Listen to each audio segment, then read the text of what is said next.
నా కథలు, నాటి కథలు, నాటిక కథలు. నేను రాసిన ఈ పుస్తకానికి ముందు మాటలు ముగ్గురు మహనీయులు వ్రాశారు. అవి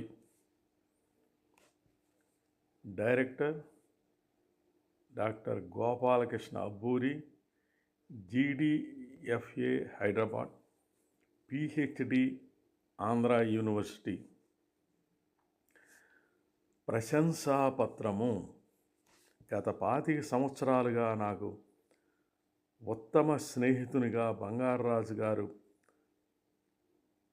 పరిచితులైనారు. ఆయన ఏది పట్టుకుంటే అది బంగారం కావటం రాజుగారి విశిష్టత. అంచేతే ఆయన ఎంతోమందికి మంచి మిత్రులు. ఎప్పుడో 1936లో కీర్తిశేషులు శ్రీ అబ్బూరి రామకృష్ణారావు గారు నాట్యగోష్ఠి ఉద్యమాన్ని ప్రారంభించనే అందుకు సాధనంగా నటాలి అనే సంస్థను నెలకొల్పారు.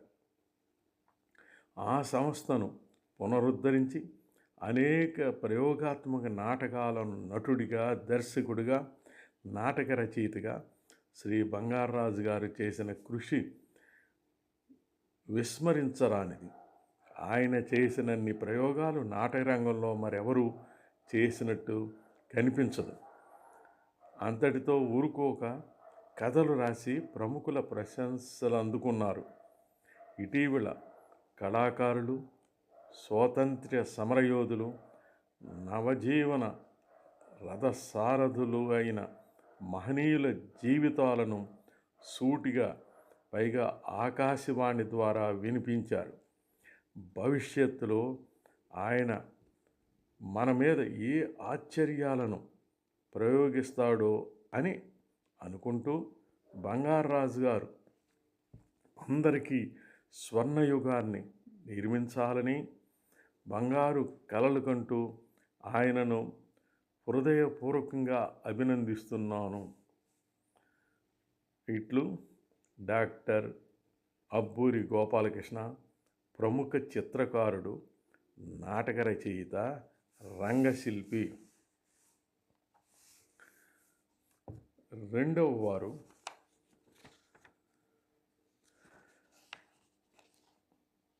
శ్రీ ముద్దంశెట్టి హనుమంతరావు, విశాఖపట్నం. ఈ పుస్తకం గురించి కొన్ని మాటలు. కథామంజరి నాటక రచనలోనూ, మైమ్ రచనలోనే కాకుండా కథారచనలో కూడా తనకి ప్రవేశం ఉందని ఈ పుస్తకంలో చాటుకున్నారు రారాజు.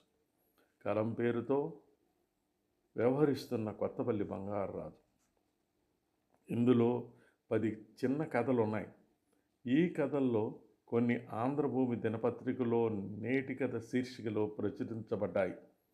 ఒక కథ ఆంధ్రజ్యోతి వారపత్రికలోనూ, మరో కథ మయూరిలోనూ ప్రచురింపబడ్డాయి. ప్రతి కథలోనూ సమాజంలో మన చుట్టూ జరుగుతున్న సంఘటనలే మన కళ్ళకు కట్టినట్లు చూపించి వాస్తవానికి ఎంతో చేరువుగా ఉన్నట్టు తోస్తాయి. 2 రెళ్ళు ఒక రిక్షా కార్మికుడి సంబంధించిన కథ అయితే, కథ చెప్పిన నిజం హాస్పిటల్ వ్యవహారాన్ని సూటిగా ఎండగట్టిన వైనం. ధర్మపాలన నాటకరంగానికి చెందిన కథావస్తువు. హతులు, హంతకులు, మానవత్వపు విలువల్ని ఎత్తి చూపే కథ. అదే ప్రశ్న, చిన్న కథ అయినా మంచి కథ. మహానటుడు ఉద్యోగ విషయాల్లో ఎటువంటి నేర్పు ఉండాలో నేర్పిన కథ. మామూలు కథలకి భిన్నంగా ఉంటూ ఉద్యోగాల్లో ఎలాంటి భద్రతలు పాటించాలో, లేకపోతే ఎటువంటి ప్రమాదాన్ని ఎదుర్కోవాలో తెలియచెప్పే సేఫ్టీ కథ. భద్రత గూటికి, ప్రమాదం కాటికి. ఇటువంటి కథలు కొందరు ఉద్యోగులకు ఉపయోగపడతాయి. మంగళసూత్రం, స్త్రీల గౌరవాన్ని ఇనుమడింపచేసే కథ. ఇటువంటి కథలు కొందరు వ్యక్తుల్ని మార్చేందుకు ఉపకరిస్తుంది. పై కథల్లో రచయిత తీసుకున్న కథా వస్తువులు ప్రశంసనీయమైనవి, సామాజిక స్పృహతో రాసినవీను. బంగారాజు ముందు మరిన్ని మంచి కథలు రాయాలని ఆకాంక్షిస్తున్నా.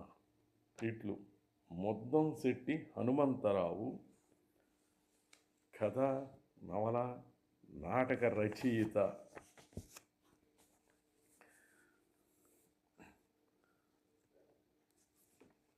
మరొకరు శ్రీ కప్పగంతుల మల్లికార్జునరావు, నాటక, నవల, కథా రచయిత.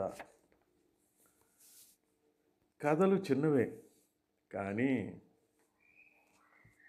రారాజు గారు కథలు రాసే కొత్తపల్లి బంగారాజు నటులు, నాటక రచయిత, ప్రయోక్త కూడాను.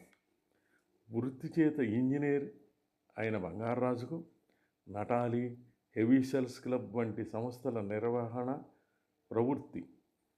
నాటక రచన, ప్రయోగాలలోనే కాకుండా కార్యకర్తగా, సంస్థల నిర్వాహకుడిగా కూడా అనుక్షణం కొత్తదనం కోసం ఆరాటపడుతూ ప్రయోగాలు చేయటం ఆయన ప్రత్యేకత. కొత్తగా అప్పుడే పరిచయం అయిన వారిని కూడా తన మాటల మ్యాజిక్తో క్షణంలో ఆకర్షించి కలిసిపోవటం ఆయనకు జన్మతః అబ్బిన కళేమో. ఆయనలోని ఆ అయస్కాంత శక్తి నన్ను ఈ కథా సంపుటి గురించి 4 ముక్కలు రాయిస్తోంది. రీత్యా రారాజు రాసిన కథలు సంఖ్య చాలా తక్కువ. అవి కూడా పత్రికలలో మినీ కథలుగా ప్రచురితమైనాయి. 10 కథలు రాసి ప్రఖ్యాత రచయితగా ముద్ర వేసుకోవాలన్న తాపత్రయం ఆయనకి లేదు కనుక కథా రచయితగా ఈ లక్షణం ఆయన ఎదుగుదలకి దోహదం చేస్తుంది. ఏ ప్రక్రియ కన్నా ఇతివృత్తం, శిల్పం 2 కళ్ళు లాంటివి. ఏది ముఖ్యమా అని, అది ముఖ్యమా ఇది ముఖ్యమా అన్న చర్చ నిరర్ధకం. 2 పరస్పర పోషకాలు, అవిభాజ్యకాలు. రారాజు కథల్లో కనిపించే ముఖ్య లక్షణం నిరాడంబరత, సింప్లిసిటీ. మినీ కథలకు ఉండాల్సిన లక్షణాలలో అదొకటి. చిన్న అంశాన్ని చమత్కారంగా చెప్పడం అంత సులువైన విషయమేమి కాదు.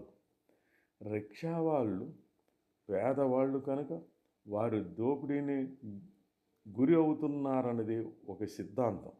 కానీ సమయం, సందర్భం లభిస్తే రిక్షా వాళ్ళు ప్రయాణికుల్ని ఎలా దోపిడీ చేసేది అందరికీ అనుభవమే. అయితే ఎట్టి పిడివాదాలు, పడికట్టు పదాలు లేకుండా రిక్షా వాళ్ళ దోపిడీలోని చమత్కారాన్ని 2 రెళ్ళు కథలో చిత్రించారు రచయిత. ఒక ఆఫీసులో పనిచేస్తున్న తాగుబోతు దేవదాసు, జోదరి ధర్మరాజు, నాటకాల పిచ్చోడు నటరాజుల్లో నటరాజును మాత్రమే మందలించి నాటకాలు ఆడకుండా ఆపిన ఆఫీసర్ అంతకన్నా పెద్ద వ్యసనాలున్న మిగతా ఇద్దరిని ఎందుకు పట్టించుకోలేదు?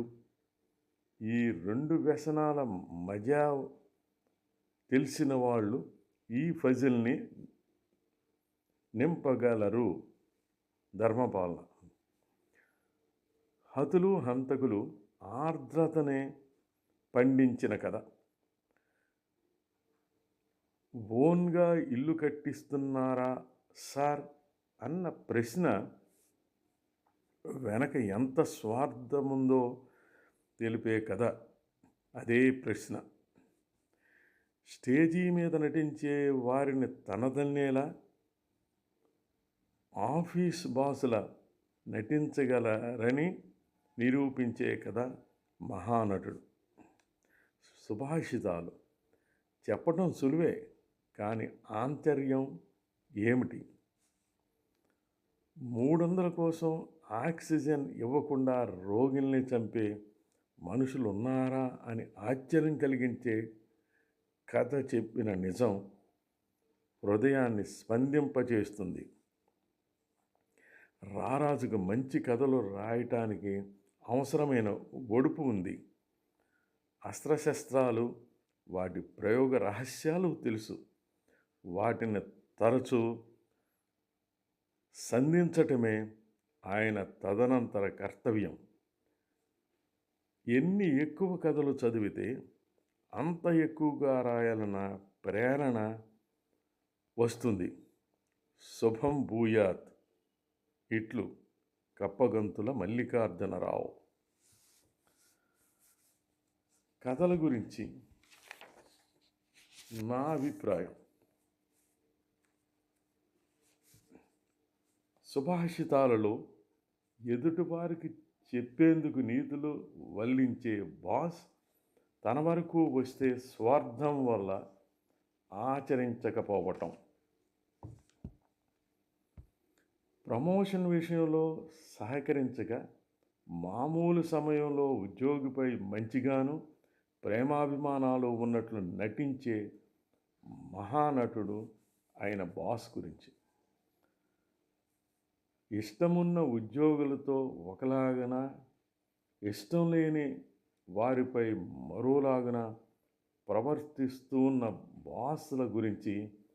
ధర్మపాలనలోనూ శ్రమ దోపిడీ కథలకు వ్యతిరేకంగా శ్రమ కాస్త ఆశించే ఫలితం రెండింతలు రిక్షావాడి దోపిడీ 2:2లోనూ, ధర్మాసుపత్రిలో జరిగే ఘోరాలు హతులు హంతకులలోనూ, ధర్మాసుపత్రిలో జరిగిన అమానుషత్వం కథ చెప్పిన నిజంలోనూ,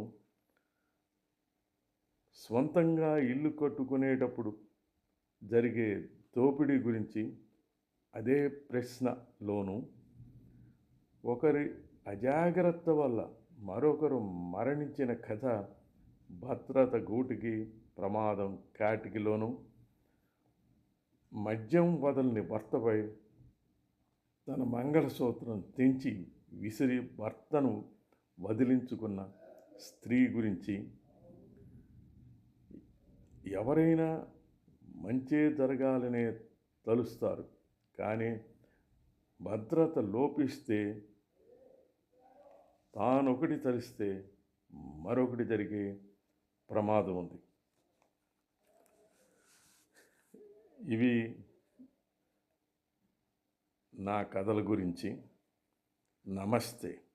కొత్తపల్లి బంగారరాజు.